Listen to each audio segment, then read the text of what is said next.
Bismillahirrahmanirrahim. Innal hamdalillah nahmaduhu wa nasta'inuhu wa nastaghfiruh wa na'udzu billahi min syururi anfusina wa min sayyiati a'malina. May yahdihillahu fala mudhillalah wa may yudlil fala hadiyalah. Wa asyhadu an la ilaha illallah wahdahu la syarikalah wa asyhadu anna nabiyyana Muhammadan abduhu wa rasuluh. Allahumma salli wa sallim wa barik ala nabiyyina Muhammad wa ala alihi wa ashabihi wa man ihtada bihadihi wa istanna bi sunnatihi ila yaumiddin. Amma ba'd. Jamaah kaum muslimin yang dirahmati oleh Allah Subhanahu wa taala. Insyaallah sore hari ini kembali kita melanjutkan pengajian kita terhadap hadis-hadis Nabi sallallahu alaihi wasallam yang dibawakan oleh Al-Hafidz Ibnu Hajar rahimahullah dalam kitab beliau Bulughul Maram. Dan alhamdulillah kita pada sore hari ini insyaallah akan memulai bab yang baru, yaitu babul aniyah di dalam kitab Thaharah. Babul aniyah ini adalah bab yang membahas tentang tempat-tempat air, karena nanti kita akan mendapati sebagian nusus syariat, sebagian hadis Nabi yang memberikan kesan tentang pelarangan penggunaan tempat-tempat tertentu itu untuk air. Nah, lantas nanti bagaimana konsekuensi hukumnya dengan bersuci? Orang yang menggunakan tempat-tempat ini sebagai tempat penampungan air, kemudian orang tersebut bersuci dengannya, apakah nanti berpengaruh terhadap proses bersucinya itu atau tidak? Insyaallah akan kita pelajari di balik hadis-hadis yang akan kita bahas pada kesempatan kali ini. Hadis yang pertama yang dibawakan oleh Al-Hafidz Ibnu Hajar rahimahullah adalah hadis Hudzaifah ibn al-Yaman. Qala al-musannif rahimahullah, yaitu Al-Hafidz Ibnu Hajar, an Hudzaifah ibn al-Yaman radhiyallahu anhu, diriwayatkan dari Hudzaifah ibn al-Yaman radhiyallahu anhuma. Hudzaifah ibnul Yaman adalah sahabat Nabi yang dikenal sebagai sahibus sirrin Nabi sallallahu alaihi wasallam. Sahibus sirrin Nabi, pemegang rahasianya Nabi sallallahu alaihi wasallam. Karena Nabi Muhammad sallallahu alaihi wasallam, Allah kabarkan kepada Nabi Muhammad dari dalam wahyu Allah kepada Nabi Muhammad berkenaan dengan nama orang-orang munafik di Madinah. Jadi secara persennya satu itu dikabarkan oleh Allah kepada Nabi Muhammad, ini fulan munafik, ini fulan munafik, ini fulan munafik. Tetapi nama orang-orang munafik tersebut tidak dikabarkan oleh Nabi Shallallahu Alaihi Wasallam kepada kaum muslimin. Apa pelajarannya nanti insyaallah akan kita coba gali di sini. Pelajaran kenapa kok nama person itu nanti tidak disampaikan kepada halayak ramai. Hanya Hudzaifah ibnul Yaman saja yang dikabarkan oleh Nabi tentang nama-nama orang munafik itu per persennya, per orangnya.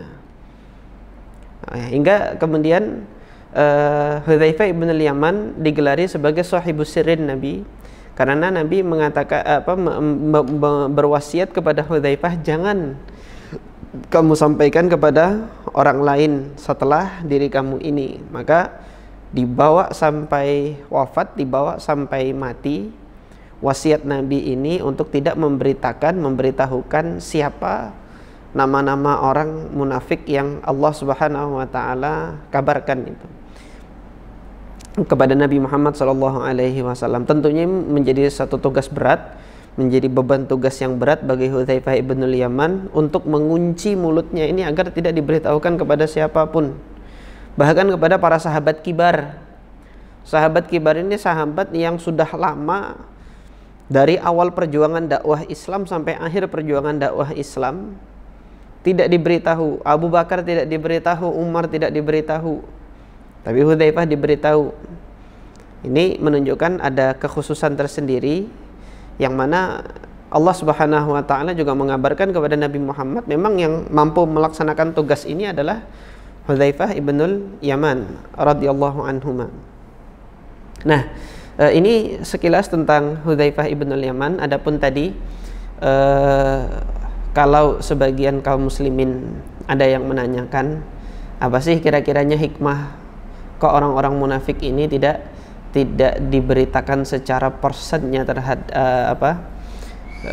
secara persennya, itu tidak dikabarkan satu persatu namanya, itu kenapa?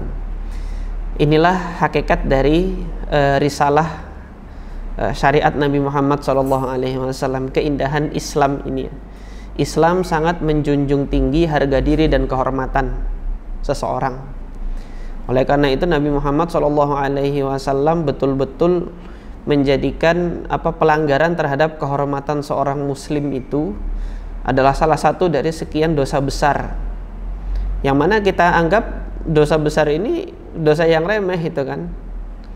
Kita anggap dosa remeh, kita membicarakan kejelekan orang kalau bertemu dengan teman-teman ini biasa aja gitu kan. Nah, ini saking Islam ini menjaga kehormatan seseorang yang munafik sekalipun, yang hatinya itu benar-benar kuat permusuhannya terhadap Islam, belum disampaikan secara detailnya siapa-siapa saja orangnya itu. Ini ya karena Allah Subhanahu wa taala masih menjaga harga diri orang tersebut gitulah. Hanya saja Allah Subhanahu wa taala membocorkan tanda-tanda orang munafik. Jadi orang munafik ini hanya Allah Subhanahu wa taala berikan tanda-tandanya bagaimana munafik. Kemudian melalui lisan Nabi SAW Allah berikan tanda-tandanya, gitu kan. Orang munafik ini bagaimana? Agar apa? Agar kaum muslimin waspada dengan bahayanya, gitu loh. Nah, maka batasan kita sebagai seorang muslim yang melihat ada ciri-ciri kemunafikan pada seseorang, gitu kan, bukan merupakan hak dan wewenang kita nanti untuk menyampaikan kepada orang lain dan menghukumi orang tersebut fulan munafik, fulan munafik, fulan munafik.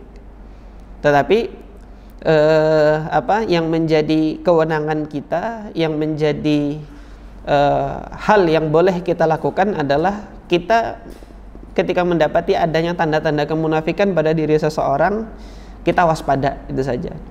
Akan tetapi nanti menjatuhkan harga diri dia sebagai seorang muslim nanti dulu. Tapi cukup kita untuk waspada dengan kemunafikan yang ada pada dirinya.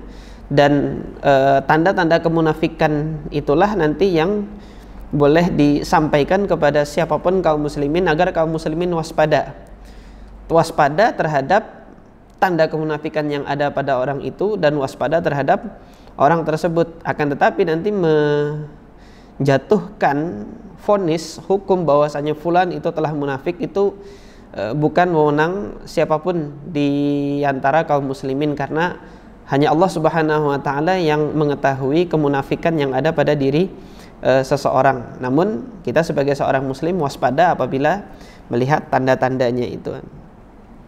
Nah, kita melanjutkan kembali terhadap kepada pembahasan hadisnya. Apa hadis yang dibawa oleh Hudzaifah ibnul Yaman radhiyallahu anhuma? Qala Rasulullah sallallahu alaihi wasallam.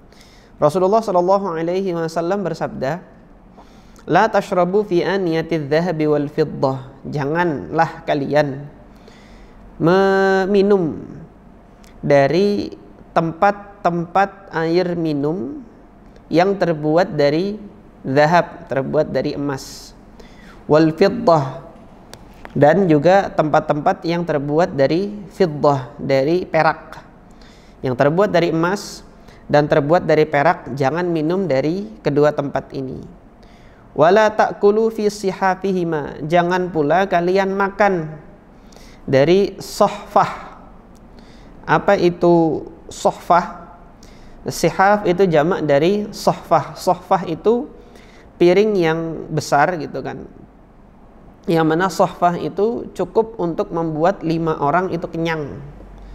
Artinya kalau qas'ah itu cukup untuk membuat orang kenyang 3 orang, gitu kan.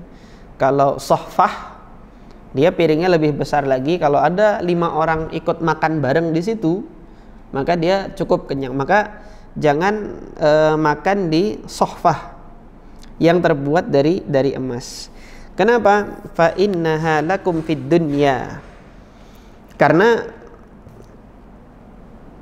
tempat-tempat makanan, tempat-tempat minuman yang terbuat dari zahab, yang terbuat dari fiddah, yang terbuat dari emas dan perak itu tadi, Allah Subhanahu wa taala memang peruntukkan tempat-tempat itu bagi mereka orang-orang kafir, yaitu di dunia ini. Walakum fil akhirah, dan ini nanti akan menjadi tempat-tempat makan dan minum kalian nanti di akhirat. Itu kata Nabi SAW. Al-hadits muttafaqun alaih.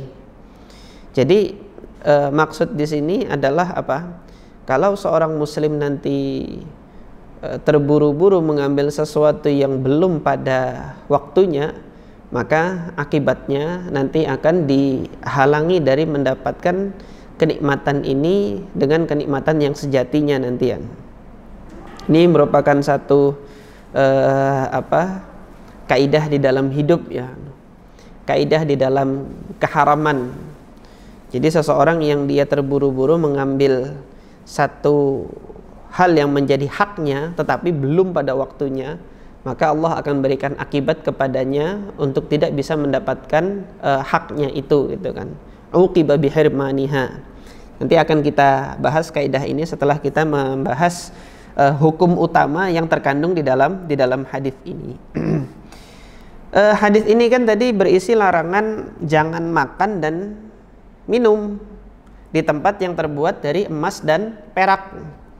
Lah kenapa kok hadis ini diletakkan oleh Al-Hafidz Ibnu Hajar di bab tempat air, yang mana bab ini masih masuk dalam rangkaian bab-bab yang membahas tentang toharoh gitu. Nah disinilah fikih para ulama. Jadi nasihat saya kepada kaum muslimin yang mau belajar fikih hadis, yang mau belajar fikih sunnah, itu pelajarilah tadi kan kitab Bulughul Maram ini sudah disampaikan oleh Al-Hafidz Ibnu Hajar rahimahullah bahwasanya ini adalah dalil-dalil untuk hukum-hukum syariat yang berupa hadis Nabi. Nah teman-teman nanti yang mau mempelajari fikih sunnah, langkah awalnya itu nanti pahami hadisnya, baru kemudian cari kesesuaian antara hadis tersebut dengan bab dan kesesuaian antara hadis tersebut dengan kitab. Di sini kitabnya taharah, bersuci. Babnya dengan babnya di sini yaitu bab tentang tempat air, ya kan?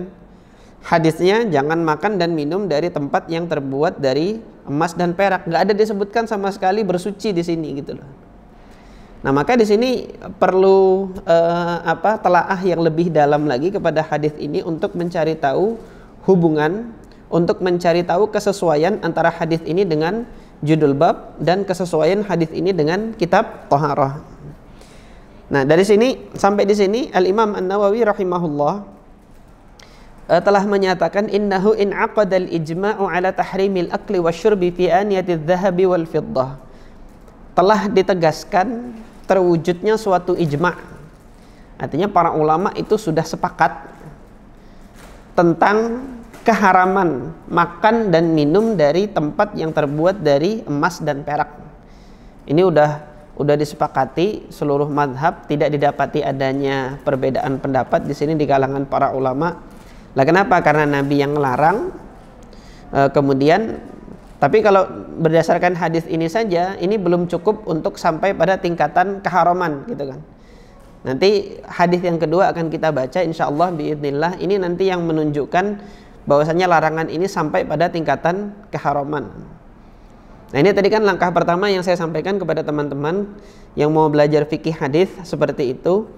Pahami hadisnya, kemudian cari kesesuaian antara hadis tersebut dengan judul bab, dan cari kesesuaian antara hadis tersebut dengan judul kitab. Satu.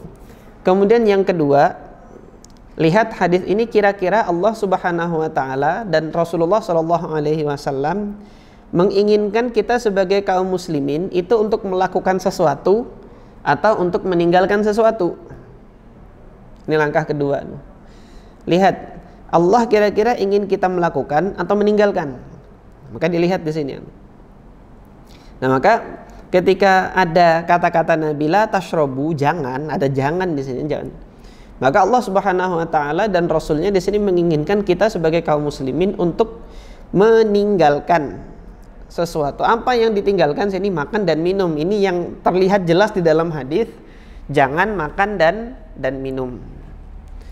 Jangan makan dan minum. Nah, larangan makan dan minum ini apakah terkait dengan makanannya dan minumannya? Ternyata tidak. Larangannya terkait dengan tempat. Kalau begitu, yang bermasalah di sini adalah tempatnya, tempat makan dan minumnya itu tadi. Nah, karena tempat makan dan minumnya ini yang bermasalah, maka muncul pertanyaan selanjutnya. Untuk makan dan minum udah selesai ini masalah ya. Haram sudah, para ulama sepakat. Sekarang penggunaan tempat makan dan minum ini untuk keperluan selain makan dan minum, apakah juga berlaku larangan? Misalnya tempat permen ya, ada permen dihidangkan di meja tamu gitu kan, tempatnya itu terbuat dari emas. Oh, ini permen makan ya, haram berarti karena dia makanan. Sekarang yang selain makanan, tempat sepatu deh, rak sepatu, tapi dia dari apa? Dari emas. Penggunaan lain yang dari emas, yang dari perak, selain makan dan minum, ini hukumnya apa? Apakah haram juga, gitu kan? Kalau kemudian hukumnya yang lain ini dia haram juga, maka termasuk nanti menjadikan tempat penampungan air yang terbuat dari emas itu juga haram. Bak mandi dari emas, kemudian ember dari emas, gentong dari emas, ceret dari emas, berarti buat minum ya, buat minum udah haram tadi itu.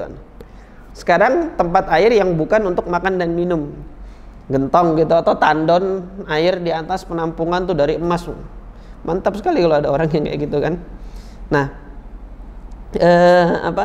yang demikian apakah juga berlaku hukum haramnya atau tidak? Al-Imam An-Nawawi rahimahullah menegaskan, "Tsumma ikhtalafu fi ghairil akli wasyurbi minal isti'malat." Kemudian para ulama di sini berbeda pendapat, apakah keharamannya itu juga berlaku kepada penggunaan lain selain makan dan minum. Nah, untuk penggunaan bersuci gitu kan, bersuci dari tempat yang terbuat dari emas, ada drum dari emas, ember dari emas, gayung dari emas gitu kan. Berwudu, bersuci di situ maksimal yang disampaikan oleh para a'immatus Syafi'iyah. Ini pendapatnya Imam Syafi'i dan kemudian Al-Imam Ishaq ibn Rahuyah, bahwasanya maksimal hukum yang bisa kita ambil adalah makruh. Jadi misalnya antum bertamu ke rumah sultannya, nggak tahu sultannya sultan apa, nggak taunya dilihat kamar mandinya itu bak mandinya emas, tempat airnya emas. Lah gimana antum mau wudu dari situ gitu kan? Ya udah wudu aja, dan wudunya sah, nggak perlu mengulang kalau orang berwudu di situ gitu kan. Hanya saja hukum yang demikian makruh. Makruhnya bukan bersucinya loh ya, tapi makruhnya itu menjadikan tempat tersebut sebagai tempat penampungan air, karena di sini ada makna tarofuh, ada makna bermewah-mewah, ada makna bermegah-megah, ada makna tabdzir, mubadzir gitu. Sesuatu yang dia bukan peruntukannya, yang mana emas ini kalau nanti disedekahkan mungkin manfaatnya lebih banyak gitu kan. Masih banyak kaum muslimin yang mungkin janda, dia merawat anaknya single parent, menyekolahkannya, pendidikannya, biaya pendidikan hari ini tinggi. Ketika pendidikan dijadikan bisnis, tinggi toh hari ini. Nah, biaya pendidikan yang tinggi seperti ini gitu kan, menuntut adanya biaya yang banyak, ketimbang emas itu dipakai buat bikin gayung atau bikin ember gitu kan, untuk sesuatu yang keperluan atau kebutuhannya itu tidak begitu penting gitu. Ada makna tarafuh, bermewah-mewahan gini. Nah, di sini nanti hukumnya bisa maksimal minimal itu bisa makruh gitu kan. Dari sesuatu yang makruh bisa sampai pada level haram. Kalau nanti bermegah-megahnya dan bermewah-mewahnya itu kelewatan gitu loh. Jadi termasuk di antara termasuk di antara wujud perbuatan menghambur-hamburkan harta yang tidak bermanfaat. Nah, karena ada tempat-tempat pemanfaatan yang lain yang lebih bermanfaat. Kalau saja itu kemudian dijual, kemudian dipakai untuk beli tanah, dan tanahnya sisa, misalnya masih ada sisa lagi dari hasil penjualan emas tersebut, yang mana tanahnya itu bisa digarap untuk ladang pertanian dan kemudian diwakafkan bagi kaum muslimin misalnya. Ini kan sebagian dari kita kan kaum muslimin beranggapan, berasumsi bahwasanya wakaf tuh hanya tanah gitu aja toh. Nah, nanti wakafkan tanah supaya dibangun masjid. Lah kan bangun masjid pakai duit gitu kan. Yang punya tanah enak aja gitu kan nyampaikan kepada pihak yayasan, misalnya saya wakafkan ini yayasan, tolong jadi nazir untuk bangun masjid. Nanti kan yang pusing yayasan cari duit untuk membangun itu Maka asumsi kita tentang wakaf itu hendaknya kita lebih perluas lagi bahwasanya wakaf itu adalah satu sedekah yang asalnya itu masih tetap kita miliki, tetapi kebermanfaatannya itu nanti untuk orang banyak gitu loh. Di masa Nabi SAW, nanti mungkin kalau sudah kita sampai pada babnya di dalam Bulughul Maram ada hadisnya itu. Umar bin Khattab radhiyallahu an pernah mengatakan kepada Nabi SAW, ya Rasulullah, wahai Rasulullah, ini loh saya punya hadiqah, punya kebun, mau saya sedekahkan untuk kaum muslimin. Nah, kata Rasulullah, in syi'ta habasta aslaha. Kalau kamu mau, kamu bisa pegang asalnya, tanahnya masih tetap kamu pegang. Wa tasaddaq bi thamariha, dan kemudian Anda sedekah dengan thamarnya, dengan hasil dari kebun tersebut. Nah, di sini inilah inti dari wakaf itu. Jadi tanah wakaf itu masih milik dari si pemilik gitu loh. Ketika sudah diwakafkan dia masih menjadi milik si pemilik. Tetapi kebermanfaatannya itu nanti diperuntukkan untuk orang banyak, untuk kaum muslimin secara umum gitu kan. Dan kebermanfaatannya itu tidak melulu harus dalam bentuk ibadah seperti dibangun masjid. Kalau nanti seseorang itu punya warung hasil dari penjualan warung ini pokoknya untuk membiayai pelajar-pelajar yang putus sekolah misalnya begitu. Itu wakaf. Belum ada kan orang wakaf kayak gitu toh? Belum ada. Ya nanti mudah-mudahan antum yang punya kelebihan uang begitu nanti wakafnya. Jadi unit usaha saya yang ini itu nanti untuk beasiswa penyandang cacat misalnya.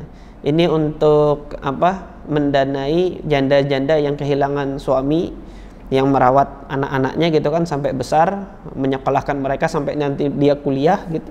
Maka kebermanfaatannya lebih luas untuk masyarakat umum. Nah, ini tadi yang dilarang dalam hadis ini kan, illah yang kita ambil di sini ada bermewah-mewah di sini, sesuatu yang bermewah-mewah, dan ini tingkatan derajat kemewah-mewahannya itu nanti yang bertingkat-tingkat, bisa diawali dari makruh terlebih dahulu, ketika nanti nilai mubadzirnya itu semakin besar bisa sampai pada tingkatan keharaman. Adapun bersucinya dari tempat yang terbuat dari emas dan perak, itu maksimal hukum yang bisa kita ambil dia adalah hukum makruh. Kemudian di dalam hadis ini juga ada isyarat dari Allah Subhanahu wa taala agar kita tidak mengambil hak kita sebelum waktunya. Jadi waktunya akan Allah berikan nanti di akhirat, maka jangan kita ambil dulu hak ini di dunia. Kalau kita ambil hak ini di dunia, maka hukumannya nanti pada saatnya Allah tidak akan memberikan. Nah, kalau pada saatnya tidak Allah berikan ini kenikmatan ini di surga gitu kan. Padahal di dalam surga ada kenikmatan seperti itu gitu kan. Maka kemungkinannya kan ada dua. Orang yang melakukan ini dia belum masuk surga karena terhalang dari kenikmatan itu. Karena kenikmatannya ada di surga. Kalau dia masuk surga tentunya dia boleh ngambil fasilitas itu, tetapi ketika dia terhalangi itu, kemungkinannya dia belum masuk surga, terhalang karena melakukan perbuatan dosa itu di dunia ini, gitu kan. Nah, maka kaidah ini juga kita ambil dalam kehidupan kita sehari-hari. Contoh ya, pernikahan. Kenikmatan untuk berhubungan badan suami istri itu Allah tetapkan waktunya adalah setelah akad. Kalau belum akad jangan terburu-buru. Mereka yang melakukannya sebelum akad itu mengambil haknya itu sebelum waktunya. Ketika dia mengambil waktu sebelum waktunya, mengambil haknya sebelum waktunya, Allah Subhanahu wa taala berikan dia tidak bisa menikmati pada saat waktunya. Artinya mereka yang sudah melakukan hubungan badan itu di luar ikatan nikah, ketika nanti dia menikah, maka Allah Subhanahu wa taala akan hukum dia tidak bisa menikmati malam pertamanya itu, gitu kan. Sudah ngerasai kemarin kayak gini, itu sama aja rasanya misalnya seperti wal iyadzubillah itu. Maka akan Allah Subhanahu wa taala hukum yang seperti itu, pelaku-pelaku yang demikian, karena dia tidak sabar dan mengambil sesuatu itu sebelum pada waktunya. Memetik buah yang belum matang, belum waktunya matang, kemudian dipetik, dia makan, maka Allah hukum dia dengan tidak bisa merasakan nikmatnya buah tersebut pada saat matang. Dia rasakan rasa buah itu pada saat dia masih kelat, misalnya seperti itu. Dan ini di kehidupan kita yang lain, coba kita renungkan kembali, ada nggak sekiranya itu sesuatu yang memang belum pada saatnya, kalau kita terburu-buru untuk mengambilnya, maka Allah Subhanahu wa taala nanti akan menghukum kita untuk tidak bisa dapat meraih kenikmatan tersebut, wal iyadzubillah. Adapun hadis yang selanjutnya, ini hadis yang kedua dari Ummu Salamah radhiyallahu taala anha. Ini hadis yang menyatakan secara tegas bahwasanya perilaku makan dan minum dari tempat yang terbuat dari emas dan perak itu Allah Subhanahu wa taala ancam dengan uqubat, dengan siksa nanti di akhirat. Qala rahimahullah wa an Ummi Salamah radhiyallahu anha, diriwayatkan dari Ummu Salamah radhiyallahu anha, qalat, beliau mengatakan, qala Rasulullah sallallahu alaihi wasallam, alladzi yashrabu fi ina'il fiddati, orang yang dia minum dari tempat yang terbuat dari perak, innama yujarjiru fi batnihi nar jahannam, maka sungguh orang tersebut telah digejolakkan di dalam perutnya itu api neraka jahanam. Nah, ini merupakan ancaman dari Allah Subhanahu wa taala. Sebanyaknya air minum yang diminum oleh seseorang dari gelas yang terbuat dari perak atau ceret yang terbuat dari perak gitu kan, atau nanti piring yang terbuat dari perak, masuk dalam kategori ini juga emas, karena emas tadi sudah disebutkan sebelumnya. Nah, ini di dalam kaidah usul fikih ini, hamlul mutlak, masih kita bisa memakai kaidah hamlul mutlak alal muqayyad gitu kan. Karena tadi sudah disebutkan emas dan perak di hadis Hudzaifah ibnul Yaman, pada saat disebutkan di hadis Ummi Salamah ini gitu kan, maka hadis Ummi Salamah hanya menyebutkan perak saja gitu kan. Emas tadi yang sudah disebutkan itu juga dibawa untuk bersandingan kepada hadis Ummu Salamah ini. Maka ini tadi balasannya bagi mereka yang menjadikan tempat-tempat makan dan minum mereka itu dari emas dan perak, ancamannya adalah di perutnya itu nanti akan digejolakkan oleh Allah Subhanahu wa taala dengan api dari neraka jahanam. Al hadits muttafaqun alaih. Nah, sampai di sini ikhwas kalian yang dirahmati oleh Allah Subhanahu wa taala. Kalau tadi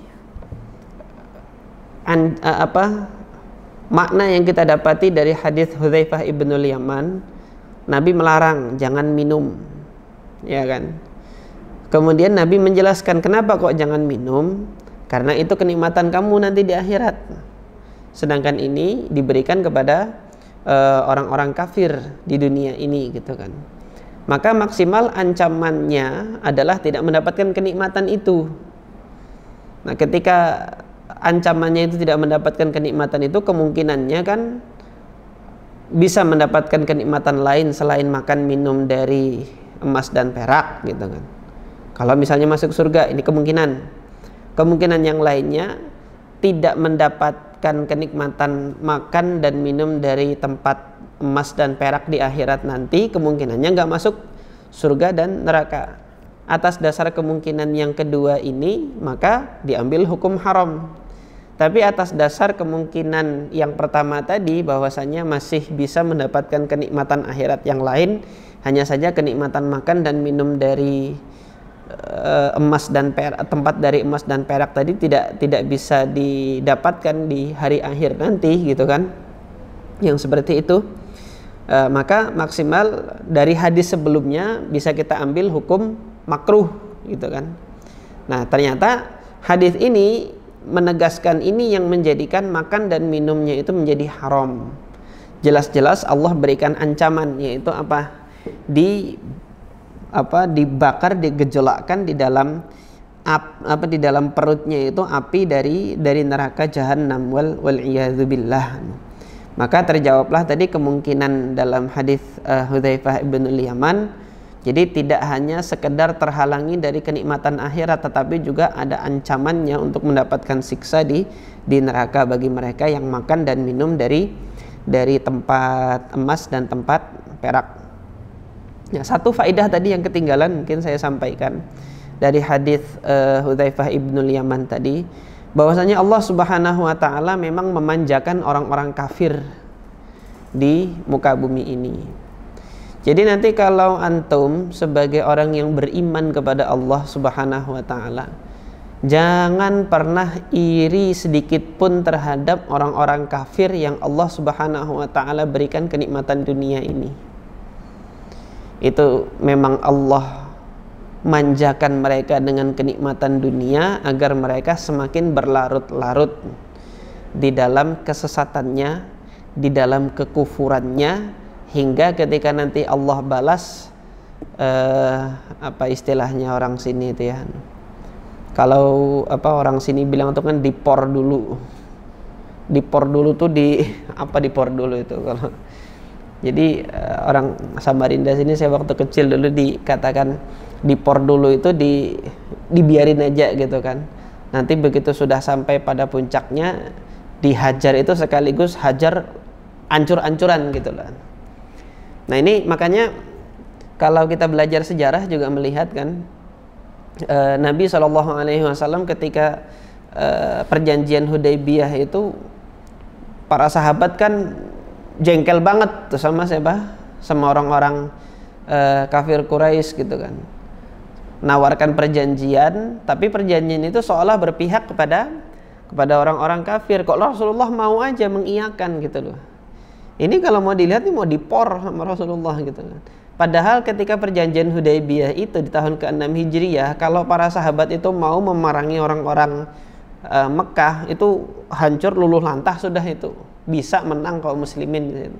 Kenapa? Mereka udah bangkrut akibat kekalahan pada perang Khandaq, habis hartanya. Nah tapi Rasulullah SAW mengiyakan, membenarkan perjanjian Hudaybiyah itu biar gitu kan. Di antara poin-poinnya itu kan, setelah perjanjian ini kalau ada orang Mekah yang hijrah, Rasulullah wajib untuk mengembalikannya ke Mekah.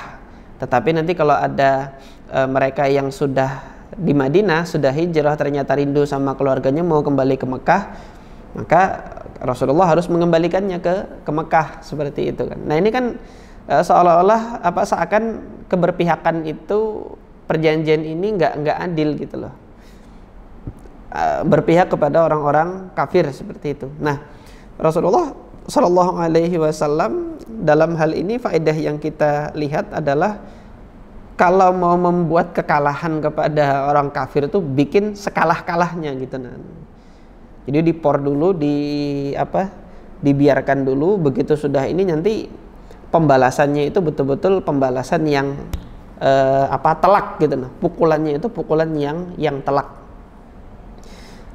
Pada saat akhirnya kan yang melakukan pengkhianatan terhadap perjanjian itu orang kafir itu sendiri, maka Rasulullah jadikan kemenangan itu dengan kemenangan yang gilang gemilang Allah anugerahkan kepada Rasulullah yang Allah sebutkan dalam Al-Quran dengan istilah fatham mubina, inna fatahna laka fatham mubina. Dia sudah kemenangan yang gilang gemilang, telak, tidak bisa ada lagi celah bagi orang-orang kafir Quraisy itu nanti untuk menganulir kemenangan tersebut gitu kan. Nggak bisa lagi karena sudah benar-benar kelihatan siapa yang salah di situ. Nah, sama ketika Allah Subhanahu wa taala menjadikan kenikmatan bagi orang-orang kafir itu kok seakan-akan ini kaum muslim ini nggak dikasih apa-apa gitu kan. Hidupnya asal bisa makan aja tiap hari. Nah, justru kemudian Allah Subhanahu wa taala itu sayang dengan orang-orang mukmin. Allah sayang dengan orang-orang mukmin agar nanti dia tidak lupa dengan dunianya gitu. Allah kasih dia dunia segitu saja, secukupnya dia bisa makan hari itu, nggak kelaparan gitu kan. Ketika dia nggak punya duit, nggak bisa beli makan, ada aja orang yang kasih makan gitu kan. Ada aja orang bawakan roti seperti itu. Nah, itu rezeki yang Allah Subhanahu wa taala berikan bagi kita yang kita tidak sangka-sangka gitu kan. Allah Subhanahu wa taala menciptakan perut, tidak mungkin Allah tidak menciptakan isinya bagi perut kita itu. Nah, di sini Allah ingin memberikan pelajaran kepada kita bersyukur atau tidak dengan kenikmatan yang sekedarnya diberikan. Dengan sekedarnya diberikan itu kita ada peluang masih ingat kepada Allah. Kita masih ada kesempatan untuk bisa membaca Al-Quran. Kita masih ada kesempatan untuk bisa sholat malam gitu kan. Kita masih ada kesempatan untuk bisa menghadiri sholat berjamaah di masjid. Ini kenikmatan dari Allah Subhanahu wa ta'ala. Ketimbang mereka nanti yang Allah Subhanahu wa ta'ala berikan kenikmatan dunia gitu kan, ya, mungkin dikatakan istilahnya sultan. Tetapi untuk meraih itu kesibukannya itu nanti pergi pagi pulang malam, nggak ada waktu untuk keluarganya. Nanti ada meeting dengan siapa, meeting dengan itu gitu kan, meluaskan sayap bisnisnya, tapi keluarganya yang dibangun, anaknya nggak terperhatikan gitu kan. Nah, ini Allah Subhanahu wa taala menjadikan memang orang-orang kafir Allah manjakan dengan fasilitas dunia karena dipuas-puasin aja dulu gitulah. Nanti kan di akhirat nggak dapat sama sekali itu kenikmatan, walaupun sedikit pun gitu. Kalau memang mereka memilih kenikmatan di dunia, ya Allah kasih gitu kan. Nah, bagi orang-orang mukmin yang beriman, ya tinggal pilih mau memilih kenikmatan dunia ini kah atau kenikmatan akhirat. Maka kalau seorang mukmin nanti melihat apa yang Allah Subhanahu wa taala bagikan bagi dirinya ini, kemudian seakan mengatakan Allah nggak adil, wal iyadu billah, itu namanya su'uzon atau berburuk sangka kepada Allah Subhanahu wa taala. Mari perbaiki prasangka kita kepada Allah Subhanahu wa taala bahwasanya Allah Subhanahu wa taala sedang menghendaki kebaikan bagi hambanya yang beriman, apapun keadaannya itu. Karena nanti pada saatnya ketika Allah berikan kenikmatan di akhirat, bahkan bagi mereka ashabul afiyah dengan ashabul musibah itu fasilitasnya nanti di akhirat berbeda. Allah Subhanahu wa taala tegaskan dalam Al-Qur'an, innama yuwaffas sabiruna ajrahum bighairi hisab. Allah Subhanahu wa taala berikan fasilitas kenikmatan akhirat itu nanti bagi orang-orang yang sabar itu tanpa hisab. Tanpa hisab itu ya kalau kita mau menganalogikan sekarang itu tanpa mengantri. Ya, kita bayangin aja ya, semenjak masa Nabi SAW sampai masa kita, itu berapa sih orang Islam umatnya Nabi Muhammad? Terus nanti yang ngantri mau masuk surga itu kalau nanti di baris gitu, itu kita urutan keberapa gitu. Yang sudah memulai perjalanan ini kan tentunya generasi-generasi kita, generasi-generasi kaum muslimin terdahulu yang sudah memulai perjalanan untuk menuju ke akhirat itu. Sementara kita belum, kita nih masih ngumpulin bekal nih di dunia ini, belum mulai perjalanan sama sekali. Disuruh ngumpulin bekal sama Allah di dunia ini, kita sering lalai, malah keasikan ngetem. Jadi disuruh belum jalan, suruh ngumpulin bekal sebanyak-banyaknya, Malah kemudian keasikan ngetem di tempat itu, nongkrong, diem aja nggak ngapa-ngapain gitu, nggak dapat bekal sama sekali. Begitu nanti sudah waktu perjalanan, nggak dapat apa-apa nanti ketika kita perjalanan ke akhirat nanti gitu kan.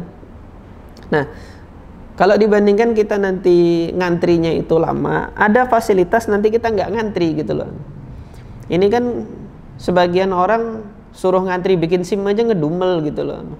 Suruh ngantri ngurus apa pemberkasan di mana, di Sduk Capil kah, di apa bikin akte kelahiran anaknya yang baru lahir, ngantri gitu. Ah, ribet banget sih, harus ini harus itu gitu. Itu urusan dunia ribet. Lah ini kemudian di akhirat nanti kalau kita disuruh ngantri begitu gitu kan. Ngantrinya itu nanti para ulama orang-orang soleh tuh udah banyak, kita ini urutan keberapa gitu. Itu baru umatnya Nabi Muhammad. Umatnya Nabi Musa kan ngikut ngantri juga. Banyak lagi. Bani Israel tuh saingannya umat Nabi Muhammad. Ngantri lagi. Umatnya Nabi Isa yang beriman kepada Nabi Isa juga ada gitu kan. Ya, yang dia durhaka sama Nabi Isa banyak. Tapi yang taat dengan Nabi Isa, al-Hawariyun yang menolong Nabi Isa dulu banyak gitu kan. Kemudian umat-umat Nabi terdahulu, umatnya Nabi Nuh. Nah kita itu urutan yang keberapa kalau ngantri gitu. Tapi Allah Subhanahu Wa Taala kasih fasilitas untuk masuk surga tanpa ngantri gitu kan. Innama yuwaffas sabiruna ajrahum bighairi hisab, yaitu orang-orang yang sabar. Lah orang-orang sabar ini yang mana itu? Ya itu yang ketika Allah berikan kesusahan di muka bumi ini, dia kemudian selalu husnuzan kepada Allah Subhanahu Wa Taala. Ini Allah sedang menginginkan kebaikan bagi saya. Ada dua kemungkinan, entah Allah menghapuskan dosa saya atau Allah sedang mengangkat derajat saya dan mempersiapkan nanti saya di akhirat nanti akan mendapatkan kenikmatan itu gitu kan, tanpa melalui proses yang panjang. Nah, mungkin terakhir ya, hadis yang ketiga ini kan nanti tentang apa permasalahan menyamak kulit ya. Ini nanti insya Allah karena khilafnya ini ada panjang, ada 7 pendapat dari para ulama tentang apakah kulit hewan itu kalau disamak itu sudah suci atau tidak. Itu ada 7 pendapat di kalangan para fuqaha. Jadi saya pandang nih insya Allah pembahasannya kita akhirkan sampai pekan yang akan datang. Di sini saya ingin menyampaikan satu faidah, mudah-mudahan bermanfaat untuk diri saya sendiri dan juga buat kaum muslimin sekalian, yang kita ambil dari peristiwa pertempuran Badar. Peristiwa pertempuran Badar di mana Allah Subhanahu Wa Taala berkalam dalam Al-Quran, wa id ya'idukumullahu ihdat ta'ifataini annaha lakum wa tawadduna anna ghaira dhati syaukati takunu lakum wa yuridullahu ayyuhiqqal haqqa bikalimatihi wa yaqta'a dabiral kafirin. Ingat kata Allah, ketika kamu itu ketika Allah telah menjanjikan kepada kalian, kalian akan bertemu dengan salah satu dari 2 kelompok pasukan. Wa tawadduna anna ghaira dhati syaukati takunu lakum, dan kalian berangan-angan ketemu dengan satu dari 2 kelompok pasukan itu yang paling mudah.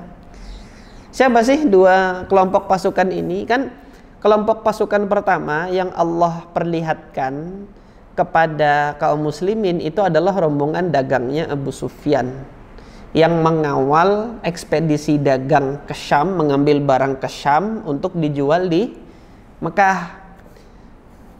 Ada berapa ribu unta, kurang lebih 1000 unta, yang masing-masing unta tersebut membawa harta dagangan yang kisarannya itu beberapa ribu dinar gitu kan. Jadi kalau dikatakan 1000 dinar satu unta, untanya itu ada banyak seperti itu, ya kalikan berapa ribu, itu berapa triliun kalau dirupiahkan. Dikawal 40 pasukan saja, 40 pasukan berkuda dengan senjata yang apa adanya. Mudah, harta banyak, ya kan? Ini kelompok yang pertama. Berharap untuk bisa bertemu dengan itu. Tapi ternyata Allah Subhanahu Wa Taala juga akan menjanjikan ada kemungkinannya juga kamu akan ketemu dengan kelompok pasukan yang kedua. Nah, jadi Abu Sufyan ketika mendengar Rasulullah dan kaum muslimin hendak menghadang di situ kan, kirim utusan pembawa berita dengan cepat ke Mekah, kasih tahu ini harta dagangan kalian mau dihadang sama Muhammad dan sahabat-sahabatnya. Maka keluar Abu Jahal bersama 1.500 pasukan. 1.500 pasukan. Di tengah perjalanan Abu Sufyan mengirimkan kabar lagi, kami sudah selamat, balik aja ente, balik gitu. Abu Jahal tidak mau balik. Maka 1.000 yang maju, 500 balik. Dari Bani Zuhra balik, ya sudah aman kok. Kalau sudah aman udah kita balik ke Mekah. Tapi Abu Jahal tetap maju. 1.000 pasukan, diantaranya ada kavaleri, ada infanteri berkuda dan kemudian pejalan kaki. 1.000, senjatanya lengkap, hartanya dikit ketimbang sama yang Abu Sufyan tadi, hartanya banyak, senjatanya sedikit, nggak lengkap. Maka cukup 300 orang saja kan Rasulullah membawa pasukan ketika itu, karena rencananya hanya untuk menghadang yang 40. Jadi 300 hadang 40 kan cukup tuh, lebih dari cukup. Ternyata Allah turunkan lagi 1.000, yang mana 1.000 itu semuanya petinggi-petinggi Quraisy semua gitu loh. Nah, pelajaran yang kita ambil di sini kan, para sahabat itu pada saat itu watawadduna anna ghaira dzati syaukah, memang menginginkan yang mudah. Wajar kita sebagai manusia itu ingin hidup kita ini mudah gitu loh. Wajar kita sebagai manusia ini ingin menempuh kisah hidup kita itu yang mudah, yang enak gitu kan. Angan-angan kita itu nanti punya penghasilan tetap, punya istri cantik, rumah kemudian gak nyewa lagi gitu. Itu yang kita jadikan angan-angan gitu kan. Tapi Allah Subhanahu wa taala terkadang menjadikan kehidupan kita ini harus berjuang, lelah, penat, capek, kemudian susah. Itu tidak lain Allah nanti akan mempersiapkan bayaran yang setimpal nanti di akhirat. Hanya saja kita hari ini kurang berhusnuzon kepada Allah Subhanahu wa taala. Andai kata ketika dahulu pasukan kaum muslimin itu membenarkan angan-angannya, wa tawadduna anna ghaira dzati syaukah, itu kan angan-angan untuk bisa dapat yang mudah. Mereka membenarkan angan-angannya untuk ketemu yang mudah, ketika dapat yang sulit, yang susah mereka menghindar, lari gitu kan. Boleh jadi tuh Abu Jahal masih hidup tuh sama dedengkot-dedengkot kafir yang lainnya. Tetapi Allah ingin menghancurkan sehancur-hancurnya itu. Wa yaqta'a dabiral kafirin, kata Allah dalam Al-Qur'an. Allah ingin itu kan, kekufuran itu hancur sehancur-hancurnya. Untuk hancur sehancur-hancurnya itu tidak melalui perlakuan yang mudah. Maka Allah jadikan kaum muslimin ini sulit menghadapi sesuatu yang sulit. Tapi ternyata kan ketika sudah terjadi di medan pertempuran dan kemudian kaum muslimin itu pulang ke Madinah dengan kemenangan, sebagian dari sahabat Nabi kemudian tertawa lepas, bergembira, mengatakan kami ini ternyata tidak menghadapi orang-orang yang hebat, kami hanya menghadapi anak-anak ingusan yang baru belajar perang aja tadi gitu kan. Padahal tuh bayangannya sebelumnya kan kayak mau diseret ke lubang kematian aja, 300 lawan 1.000. Ternyata Allah jadikan mudah. Maka hari ini kalau kita mendapatkan, kita dihadapkan dengan sesuatu yang susah ini, itu hanya bayang-bayangan yang menghantui. Faktanya nanti boleh jadi berbeda gitu kan. Nanti kalau gini gimana ya, kalau gini gimana ya, kalau gini gimana ya. Itu hanya bayang-bayang saja yang menghantui. Tetapi bismillah, kalau kita menghadapi itu karena Allah Subhanahu wa taala, satu, Allah menjanjikan nanti balasannya yang setimpal di akhirat, yaitu Allah akan memberikan bagi orang-orang yang sabar itu tadi pahalanya, kenikmatannya itu tanpa hisab. Kemudian yang kedua, pada saat kita menghadapi itu memang karena Allah, pertolongan Allah nanti akan turun di situ. Hingga kita nanti akan mendapatkan kemudahan yang kita tidak sangka-sangka dari arah mana kemudian Allah menjadikan hal tersebut. Mungkin sampai di sini ikhlas kalian yang dirahmati oleh Allah Subhanahu wa taala. Mudah-mudahan Allah jadikan manfaat apa yang kita pelajari hari ini, Allah jadikan berkah apa yang kita pelajari, hingga Allah anugerahkan bagi kita amal soleh dari apa yang kita pelajari hari ini. Dan semoga Allah Subhanahu wa taala menjaga kaum muslimin dimanapun berada gitu kan. Cobaan-cobaan yang Allah Subhanahu wa taala berikan kepada kita mudah-mudahan bisa menjadi ladang amal kita untuk menambah beratnya timbangan kebaikan kita nanti di akhirat. Hadza wa sallallahu ala nabiyyina Muhammad wa ala alihi wa ashabihi ajma'in. Subhanakallahumma rabbana wa bihamdika asyhadu an la ilaha illa anta astaghfiruka wa atubu ilaik. Assalamualaikum warahmatullahi wabarakatuh.